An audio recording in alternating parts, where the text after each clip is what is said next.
Komisi Pemilihan Umum telah memulai kembali melanjutkan rekapitulasi suara tingkat nasional.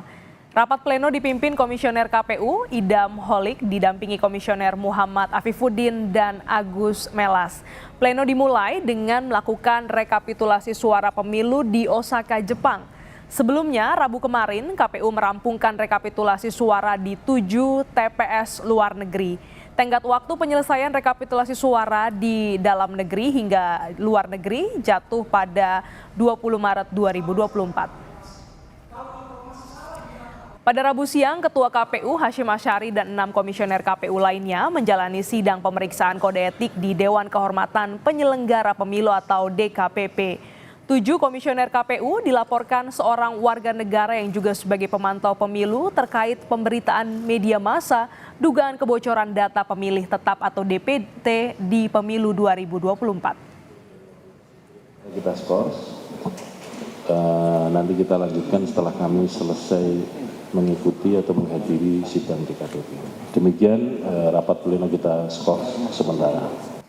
Sudah bersiap jurnalis Kompas TV Tifal Solesa di kantor KPU Jakarta. Tifal, 20 hari jelang batas terakhir rekapitulasi penghitungan suara pemilu 2024, sudah berapa persen atau berapa banyak suara yang masuk ke hitungan manual KPU? Sebetulnya kalau untuk hitungan persentase masih menunggu penjelasan lebih detail lagi dari Komisi Pemilihan Umum Republik Indonesia. Namun untuk keadaan sampai dengan siang hari ini total sudah ada 8 panitia pemungutan luar negeri atau PPLN yang sudah dirampungkan proses rekapitulasi suaranya. Titik ke-8 yang masih terus dilakukan pembahasan sampai dengan sekarang, diskusi dan juga pengawasan dari sejumlah saksi ini di PPLN Osaka, Jepang, dan tercatat dalam informasi yang disampaikan oleh pihak panitia pemungutan luar negeri Osaka khusus untuk agenda pemilihan presiden 2024. Di sana keunggulan dicatatkan untuk pasangan Prabowo Subianto Gibran Rakabuming Raka dengan perolehan 1.977 suara, sementara untuk pasangan Anies Mohaimin sebanyak 1.177 suara dan pasangan Ganjar Mahfud MD sebanyak 745 suara. Kami coba rekap kembali perolehan suara dari ketiga pasangan calon Pilpres 2024 yang sudah berlangsung kemarin. Proses rekapitulasinya dan sudah disahkan oleh Ketua KPU Hasyim Asyari dalam hari pertama proses rekapitulasi suara nasional di kantor Komisi Pemilihan Umum Republik Indonesia. Untuk PPLN di Athena Yunani, keunggulan dicatatkan untuk pasangan nomor urut 2 Prabowo Subianto Gibran Rakabuming Raka dengan 659 suara. Kemudian di Perth, Australia, keunggulan dicatatkan untuk pasangan Ganjar Mahfud 1.600 suara perolehannya. Kemudian di Manila, Filipina, keunggulan kembali dicatatkan oleh pasangan Prabowo Gibran dengan besaran 478 suara.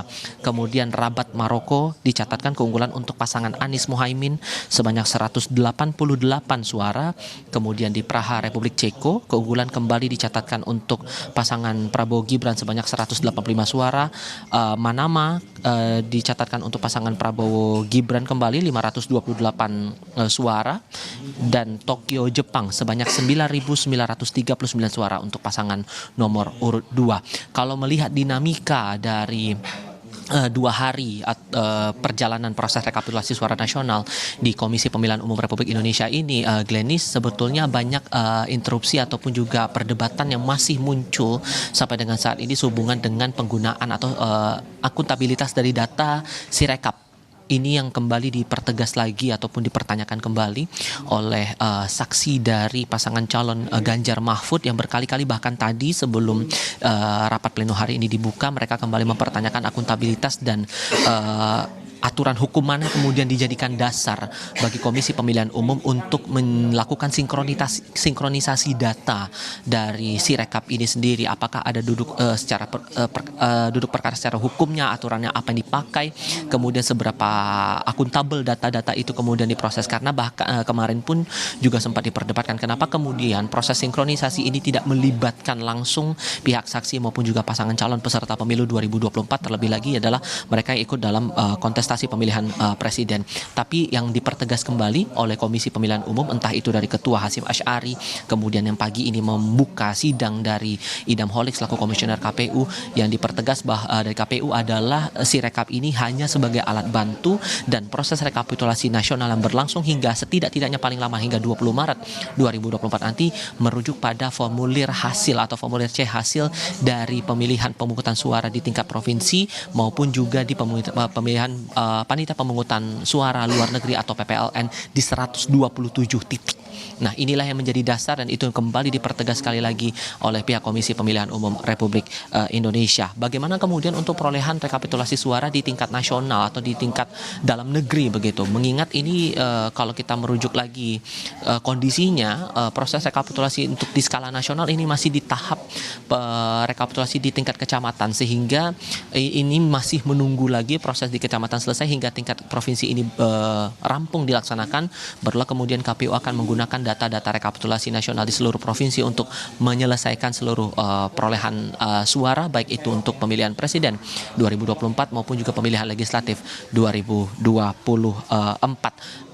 Perkembangan dinamika ini masih berlaku secara dinamis. Kami juga masih mencermati negara mana lagi atau PPLN mana lagi yang akan coba diumumkan hasil rekapitulasinya dan apakah perdebatannya masih akan merujuk lagi kembali soal Sirekap atau ada hal lain. Terutama ini yang masih diperdebatkan sampai dengan saat ini adalah soal DPTB, daftar pemilih tambahan di PPLN Osaka, Jepang. Glenis. Baik, terima kasih jurnalis Kompas TV Tifal Solesa atas laporan Anda.